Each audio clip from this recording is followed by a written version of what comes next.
कभी वो हाल के दोनों में यकदिली थी बहुत, कभी मरहला के जैसे आशनाई न थी। वो हम सफ़र था मगर उससे हम नवाई न थी।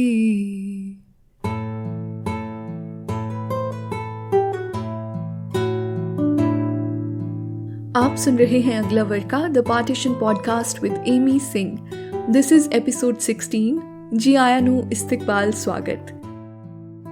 पिछले एपिसोड्स में हमने बात की कि किस तरह से हमारे दरियाओं को, समंदरों को, ट्रेन्स और रेलवेज को बांटा गया। इस एपिसोड में हम बात करेंगे कि किस तरह से हमारे फाइनेंसेस को, हमारी करेंसी को बांटा गया। तो पार्टीशन से जरा पहले के आलम के बारे में बात करते हैं। अनडिवाइडेड इंडिया में the reserve bank of India was founded on 1st April 1935. It was in response to the economic troubles of the First World War. The bank was set up based on the recommendations of the Hilton Young Commission, which was based on the guidelines received from Dr. Ambedkar's book, The Problem of Rupee, Its Origin and Its Solutions. अगर paper currency की बात करें तो वो 1928 में circulation में आई थी। Nasik Press was the only printing facility for currency notes in undivided India. जब पार्टीशन की बात आई तो आरबीआई के सामने फाइनेंशियल डिवीजन यानी कि मुल्क के प्रॉफिट्स, एसेट्स, लायबिलिटीज को तकसीम करने की एक अहम और पेचीदा चुनौती थी। आरबीआई को दोनों मुल्कों के कॉमन सेंट्रल बैंक होने का किरदार भी निभाना था। कब तक? सितंबर 1948 तक। पर आरबीआई ने ये सारा काम खुद ब खुद नहीं किया। पार्टीशन के मामलात में जिस तरह उन दिनों कमेटीज बिठाई जाती थी, उसी तरह फाइनेंसेस के बंटवारे को लेकर पार्टीशन काउंसिल और उसकी 10 मेंबर कमेटी को ये जिम्मेदारी सौंपी गई। इस कमेटी में पाकिस्तान के रिप्रेजेंटेटिव थे गुलाम मोहम्मद और जाहिद हुसैन। दोनों ही जाने माने फाइनेंशियल एडवाइजर्स और गवर्नमेंट सर्वेंट्स थे। गुलाम मोहम्मद बाद में पाकिस्तानी हुकूमत के तीसरे गवर्नर जनरल भी बने और हुसैन साहब स्टेट बैंक ऑफ पाकिस्तान के पहले गवर्नर बने। इंडिया को रिप्रेजेंट करने वाले KG. अंबेगावकर, being a distinguished civil servant, eventually became the RBI's 6th governor, and Mr. Rangachari, who was a well-known senior civil servant, continued working at the Finance Ministry of India. इस committee के सामने Nashik press को बांटने का प्रस्ताव भी रखा गया था, but soon everybody realized that it was as impractical as divided one cow into two. मसला सिर्फ करेंसी प्रिंटिंग का नहीं था, मसला तो करेंसी को डिजाइन करने का भी था। The master of security press Nashik RCG Chapman के मुताबिक नए करेंसी नोट्स को डिज़ाइन करने में 1.5 साल तक का समय चाहिए था और उस पर प्रिंटिंग और डिस्ट्रीब्यूशन में लगने वाला समय अलग। पर पार्टीशन का वक्त तो सर पर खड़ा था, इसलिए आरबीआई को ही दोनों मुल्कों की करेंसी को छापने का काम सौंपा गया और ये काम नासिक प्रेस में हुआ। Indian government had to compromise and accept the image of King of England on the currency notes even after independence, though it was now signed by C.D. Deshmukh, then governor of RBI. Pakistan too had to compromise. They had to accept currency notes issued by Reserve Bank of India. Nasik Press engraved Government of Pakistan in English and Hukumat-e-Pakistan in Urdu on the white portion of the currency notes for their circulation in Pakistan. इस committee के सामने 3 और अहम काम थे। पहला, उन्हें दोनों सरकारों के लिए करेंसी और कॉइनेज व्यवस्था को लेकर रिकमेंडेशंस देनी थी। दूसरा, सेंट्रल बैंक के कर्मचारियों और एडमिनिस्ट्रेटिव मशीनरी का विभाजन कैसे किया जाएगा, ये तय करते हुए उन्हें आरबीआई के एसेट्स और लायबिलिटीज को विभाजित करने के लिए प्रस्ताव तैयार करने थे। और आखिर में दोनों मुल्कों की संपत्ति और एक्सचेंज कंट्रोल के संबंध में रिकमेंडेशंस देनी थी और ये तय करना था कि पाकिस्तान पुनर्निर्माण और विकास के लिए IMF और अंतर्राष्ट्रीय बैंक का मेंबर कैसे बनेगा।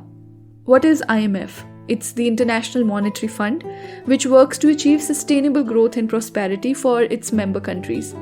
और ये काम IMF कैसे करता है? By supporting the economic policies that promote financial stability and monetary cooperation, जो कि किसी भी मुल्क में जॉब्स की क्रिएशन के लिए, इकोनॉमिकल वेलबींग के लिए और प्रोडक्टिविटी को इंक्रीज करने के लिए बहुत लाजमी होती है। इस एक्सपर्ट कमेटी ने अपना सारा काम पूरा करते हुए अपनी पहली रिपोर्ट को जुलाई 1947 में पेश किया। फिर एक और सप्लीमेंट्री रिपोर्ट उन्होंने अगस्त 1947 में सबमिट की। This committee led the foundation for the Pakistan monetary system and reserve bank order of 1947, जिसके की पॉइंट्स ये थे कि मार्च 31, 1948 तक दोनों मुल्कों की करेंसी कॉमन रहेगी। उसके बाद पाकिस्तान के नोट पाकिस्तान में छापे जाएंगे। इंडियन नोट सर्कुलेशन के लिए इसके बाद भी 6 महीने और वैलिड रहेंगे। अक्टूबर 1948 तक आरबीआई दोनों मुल्कों यानी इंडिया और पाकिस्तान का करेंसी और मॉनेटरी अथॉरिटी बना रहेगा। अप्रैल 1, 1948 से पाकिस्तान पब्लिक डेट ऑफिस और एक्सचेंज कंट्रोल को खुद चलाएगा और सेंट्रल बैंक एम्प्लॉयज़ और स्टाफ के विभाजन को लेकर आरबीआई ने हर एम्प्लॉय को ये अपॉर्चुनिटी दी कि वो जिस भी एरिया में सर्विस करना चाहता हो वो चुन सके। And so the administrative staff was also divided. Partition के वक्त इंडियन गवर्नमेंट का कैश बैलेंस तकरीबन 400 करोड़ था, जिसमें पाकिस्तान के हिस्से में 75 करोड़ आए। इसमें 20 करोड़ पाकिस्तान को एज अ वर्किंग बैलेंस दे दिया गया था। The remaining 55 crore owed to Pakistan became a divisive and controversial issue that strained relations between the RBI and Pakistan. Partition के 4-5 महीने यानी जनवरी 1958 तक तो आरबीआई और पाकिस्तान गवर्नमेंट के दरमियान रिश्ते बेहतर रहे, लेकिन जब पाकिस्तानी हुकूमत ने 2 अहम मुद्दे उठाए तो दोनों के दरमियान इश्यूज आने शुरू हो गए।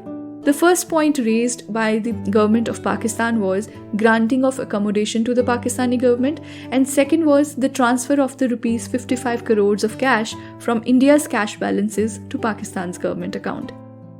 हुआ ये था कि पार्टीशन होने के कुछ देर बाद ही दोनों मुल्कों में कश्मीर को लेकर एक बड़ा विवाद छिड़ा हुआ था।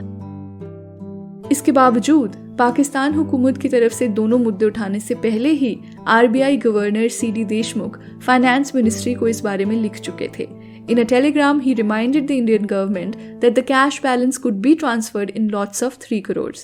The finance secretary's reply was quite simple, short and straight. He wrote, the Indian government did not propose releasing any part of the cash balance at present. Pakistan के फाइनेंस सेक्रेटरी ने भी एक करारा जवाब आरबीआई और देशमुख के नाम लिखा। The Pakistan government find it difficult to believe that a responsible institution like the Reserve Bank would wish to risk its reputation for fair dealing were it not for the interference of the Indian government, who are determined to strangle Pakistan financially and economically. In the circumstances, the straightforward course for the Reserve Bank would be to inform the government of Pakistan that it finds itself unable to continue as its banker and currency authority, and to effect a division of the assets of the bank forthwith. Gopal Krishna Gandhi के मुताबिक नेहरू और पटेल दोनों ने ही favour किया कि इस amount को भी विदहोल्ड किया जाए, अज्यूमिंग कि पाकिस्तान इन पैसों से इंडिया के खिलाफ जंग में असला बारूद खरीदेगा। Deputy Prime Minister Sardar Vallabhbhai Patel defended this decision in January 1948 by saying that he had made it very clear to Pakistani authorities that the Indian government would not regard the settlement of these issues as final until agreement has been reached on all outstanding issues. इसके बाद क्या था? इसके बाद पाकिस्तानी हुकूमत ने अपनी currency और बैंकिंग अरेंजमेंट्स की बागडोर अपने हाथ में ले ली। ओरिजिनल अरेंजमेंट के मुताबिक आरबीआई को ये बागडोर अक्टूबर 1948 तक संभालनी थी, लेकिन दोनों मुल्कों में बढ़ते तनाव के मद्देनजर पाकिस्तान हुकूमत ने ये जिम्मेदारी अप्रैल 1948 में ही अपने सर ले ली। इसके बाद बाकी की बारीकियों को भी बड़ी जल्दी से परखा गया और इस डिसीजन को एग्जीक्यूट किया गया। Indian currency notes in chests located in Pakistan were returned to the RBI quicker than the date originally agreed upon, and Pakistan's currency and banking arrangements were handed off to the State Bank of Pakistan.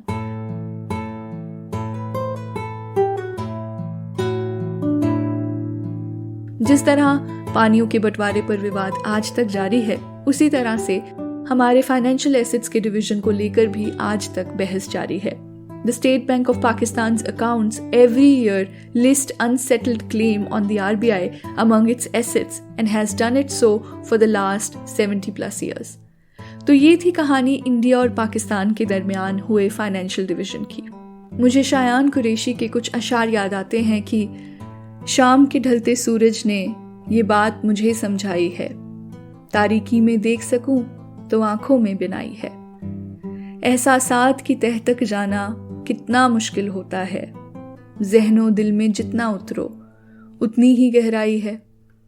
रिश्ते नाते बाहर से तो जिस्म को घेरे बैठे हैं। रूह के अंदर झांक के देखो, मीलों तक तन्हाई है। लफ्जों ने ही नश्तर बनके दिल को गहरे जख्म दिए, लफ्जों ने ही जख्मे दिल को ठंडक भी पहुंचाई है। कमरों के बंटवारे में एक कमरा जायद जाने दो, लेकिन ये एहसास बचा लो, अपना ही तो भाई है। मजजूबों के खेल समझना सबके बस की बात नहीं, पहले जख्म उधेड़ के जाना, फिर उसकी तुरपाई है। आप सुन रहे थे अगला वर्का, the partition podcast with Amy Singh. ये वो जगह, वो खिड़की है जहां अपने अपनों से मिलते हैं, जहां सरहदें सराब होती हैं, जहां नई उम्मीद के नए पुल बनाए जाते हैं, जहां किताबे इश्क का अगला वर्का खोला जाता है।